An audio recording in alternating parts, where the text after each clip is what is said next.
So replace ukungaxoli ngokuxolela ukuze ube nepeace.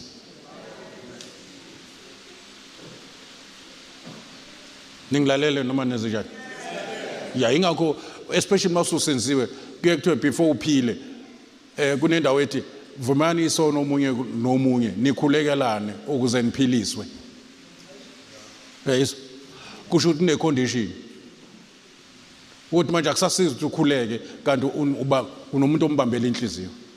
Vumani isono omunye komunye nikhulekelane ukuze niphiliswe. Umkhuleko olungileyo unamandla kakhulu uyanqoba.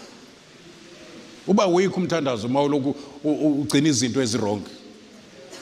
Uthandaza into eweak edlala amadimoni emkhathini. Uzathi uJesu mayishumayela efundisa ngomkhuleko athi uma nimi nikhuleka nothethelela. Wathi noma esefundisa abafundi bakhe wathi anothi manikhuleka nithi usithethelela amacala ethu kanjani.